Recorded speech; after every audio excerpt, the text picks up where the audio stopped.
What's up? In this video I tell you how I would have written the Timeless Child Doctor Who storyline to introduce the other. Coming up.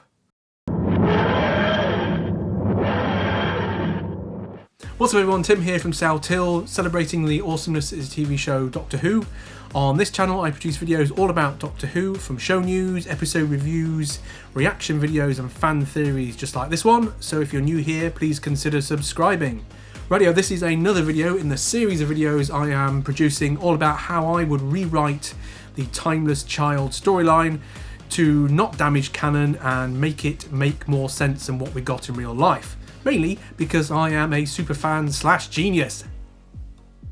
And in this video I introduce the other. Now I have introduced the other in a previous video in this series. This is a different way to do it that fits again with the overall knowledge of Doctor Who canon that we know at the moment. So jumping straight in, the Timeless Child storyline, as I said in my other videos, should not be revealed over one season. It should be actually done over 3 seasons from season 11 to season 13. So jumping straight in season 11, I wouldn't change any of the episodes in season 11. Probably make them a bit less preachy, but I'd keep the same episodes in the same order. As we know, the first reference to the Timeless Child took place in the Ghost Monument, where the psychic Bogrol spoke to the Doctor and read her mind and talked about the Timeless Child. I'd keep that in exactly the same way. The next reference in season 11 is from the episode What Takes You Away. Yes, as I've said in my previous videos, I would keep the frog on the chair, ladies and gentlemen. Despite my misgivings, the frog on the chair will play a part in the reveal of the Timeless Child in this storyline. Because as we know, the Solitract, aka the frog on the chair, was an omnipotent being from the beginnings of the universe and therefore knows a little bit about what has been going on. So I want the Solitract to kind of hint at something to do with the lies and the secrets hidden at the start of Gallifreyan society, or words to that effect. Maybe not directly referencing the Timeless Child this time, but certainly giving enough intrigue to the viewer and to the Doctor. Moving on to the end of season 11, the Battle of Ransacor. Once again, I'm not really bothered about the Tim Shaw thing. That can happen in whatever way you want. It's the Ux, once again, that I'm interested in this episode. The Ux, if you remember, were telepaths and they could build things telepathically with their minds. So they'll interact with the Doctor, maybe give her a hug or shake a hand or whatever you want to do it at the end of the episode, and that will give them a telepathic vision about something to do with Gallifrey and warn her the Timeless Child is to be revealed and he is returning. Hooks into season 12 very nicely. Season 12 is where everything's going to change, as you would expect. Fundamentally though, I'd actually keep a lot of the episodes the same, with the same concept, only make one big change, and that's to remove the Master. Right, now the Master doesn't fit into this timeline. Yes, Sacha Dhawan was great as the Master in his own special way, but the Master as a character does not fit into the timeline of this big reveal of the other being involved with the Timeless Child. But we're going to keep the storylines the same, just remove the Master and replace him with a different Time Lord character. I want to create a follower for the other to actually facilitate his return, and I want to call that character, for the benefit of this video, the Disciple. So the Disciple is a Time Lord who has been researching, following and now worshipping the concept of the other. This is a character who is a fanatic and wants to bring back the other onto Gallifrey. In order to do that, the Disciple is actually needing something from the Doctor. We don't know that yet as viewers, and the Doctor certainly doesn't know that either. So the Disciple is trying to interact with the Doctor to get the information that he needs, and that's where Spyfall comes into it. Spyfall's storyline can play out again exactly how it did on TV, except that the Disciple is now the Master in the concept of that story. So of course he will be O, and he will be trying to interact with the Doctor and the Kashavin and the aliens and all that kind of stuff on Earth. What this Disciple character is trying to do is to get some information from out of the Doctor's head. To do that, he will pretend to be O to engineer that Kashavin attack on Earth in order to get the Doctor into the Kashavin universe, where he can use the aliens to extract that information. The Disciple character is revealed to the Doctor on the plane in near enough the same kind of vein, probably slightly different tweak because it's not as dramatic a reveal because we don't know who the Disciple is, but the reveal of him being another Time Lord is done in that cliffhanger element. The bigger reveal comes in episode 2, where the Doctor is transported to the Kashavin universe, and likewise the new Disciple character follows her there. it's within the Kashavin universe that the disciple reveals to her some more information about him as a Time Lord, and the fact he's looking for some ancient information that is embedded in only certain Time Lords. And the reason he's picked the Doctor is during the Time War, when she was the War Doctor, she was privy to a lot of information that other Time Lords don't know. The disciple just uses the aliens, uses technology to extract that information, and then escapes and leaves. So the rest of Spyfall can play out in fair enough the same way, with the disciple taking the place of the master. He effectively have got what he wanted from the Doctor, now wants to kind of finish the Doctor off by using the Kashavin to actually do that work for him. But obviously, as we know, that doesn't happen. And towards the end of the episode, there can be a final confrontation where the disciple echoes the message of the Ux and says, "He is returning, my master is returning," not that master, "and he will bring glory back to Gallifrey." Boom, disciple escapes, Doctor's really confused, series continues. I'm in two minds about the next bit. In my previous videos, as you'll know if you've seen them already, spoilers alert, I remove the Fugitive of the Jadoon episode from season 12. I'm in two minds what to do about this. To be honest, I don't think the Ruth Doctor fits into this particular timeline that I am producing here with the other, so I'm inclined to remove this episode completely. Removing the Fugitive of the Jadoon episode means that I'm going to create the Can You Hear Me episode as a two-parter. Now, the reason I'm doing that is you had two really big celestial being characters from the canon of Doctor Who that were in that episode. I felt they didn't give the credit they deserved on TV in real life, so by creating a two-parter you can really introduce them properly, introduce the concept of who they are in Doctor Who canon, and also drip feed some more information about the other / the Timeless Child into this element through the Dream Machine and all that kind of interactions there. This is also the episode I introduced Captain Jack. He'd be introduced in exactly the same way as we saw on TV, where he transports Graham out halfway through the episode and gives him the message about the lone Cyberman.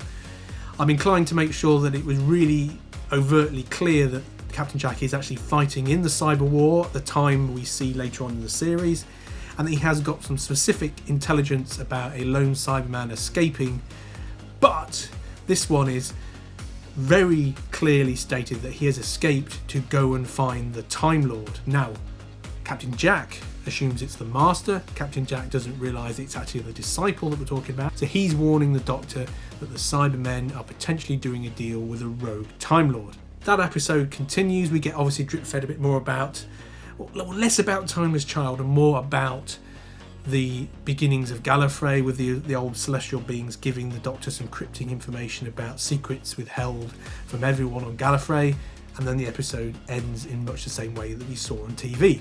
Jump to the final 3 episodes of the series. Obviously we get the lone Cyberman situation playing out with the Cyberium effectively in the same way that we saw on TV, and we move into the concept of the ascension of the Cybermen and the Timeless Children. I still want to see these episodes play out. Obviously we don't have the drugged up Brendan thing at the end of the series, that is gone. But again, with the Ascension of the Cyberman episode, I want to have more emphasis on the fact that there is a second character helping the humans escape through the boundary. And that character can be called the Scientist, it can be called Dave, Brian, whoever you want to call it. But there's another character that's built up during that episode as a saviour of mankind, besides the guy from Game of Thrones on his own. So when it comes to the big reveal at the end of the episode, with obviously the Cybermen attacking and the boundary there in front of them, it isn't the Master that's there, obviously, because he's not here, but it turns out to be the Disciple, because the Disciple is using the boundary for his own devices to send the Cybermen to attack Gallifrey. So the end of the episode is essentially the Disciple travelling with the Cybermen through the boundary all the way to the end of the universe to attack Gallifrey, and the Doctor realises she needs to follow him in order to stop whatever he's trying to do. Final episode of the series, Timeless Children. The Cybermen are attacking Gallifrey and they are diverting the attention of all the Time Lords, whilst the Disciple is sneaking into the capital on Gallifrey to a secret bunker, secret lab, secret area that we don't know about, in order to release the other.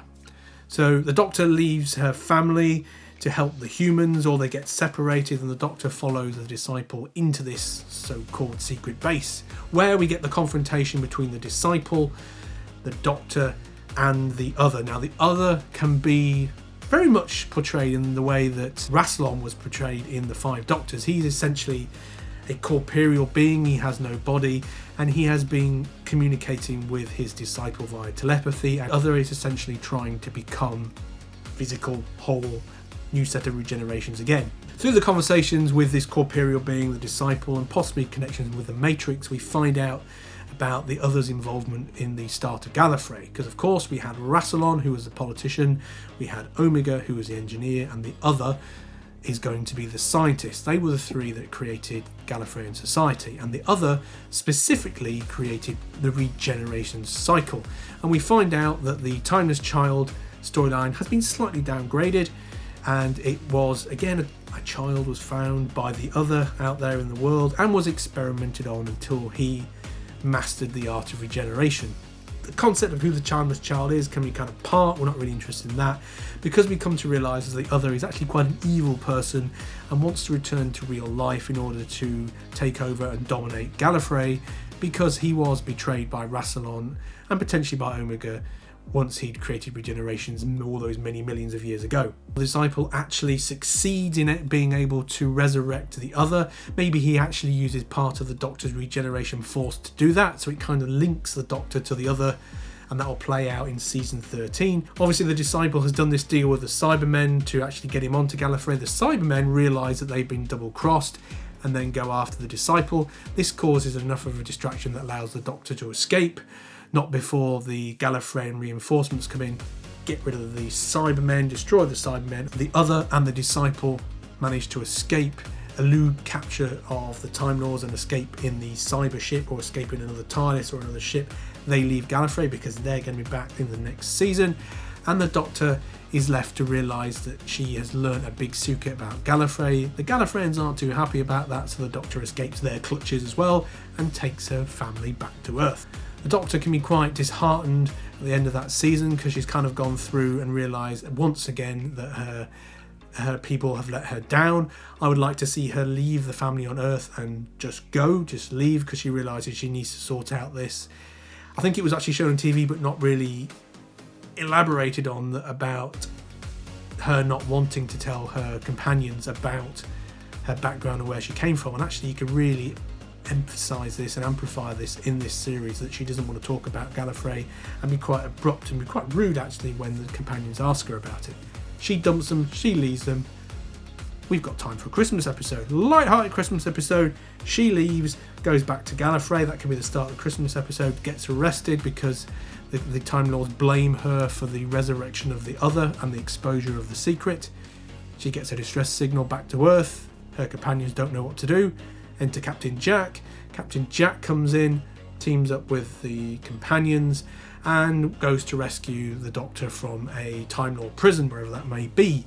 What you get is quite a light-hearted heist movie where the Captain Jack and the team rescue the Doctor. In season 13, we can really establish the other as the main big bad villain for season 13, exposing more secrets, truths and lies about the Gallifreyan society. The disciple can still be there, kind of being his minion. The fact that you bring in Gallifrey back and bring the politics of Gallifrey back would set this apart from other seasons of New Who, because for obvious reasons Gallifrey's never been there before, so this gives something unique for the 13th Doctor's tenure.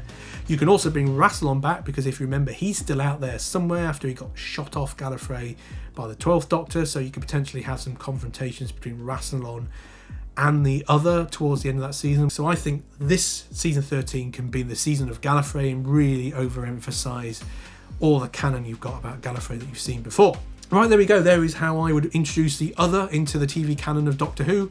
What did you think? Do you think it was better than what you saw on TV? Do you think that actually it was a better way of introducing the Timeless Child concept without destroying Doctor Who canon as we know it? Stick a comment in the comments below and let me know what you think. If you haven't done so already, please subscribe to the channel, and if you appreciate this video, please give it a like. Also, drop another comment in the comments below and let me know what future videos you'd like to see. Sao Til is all about celebrating the awesomeness as a TV show Doctor Who. I'll be back soon with some more Doctor Who related videos and some more videos in this Timeless Child series. Until next time, cheerio for now, bye bye.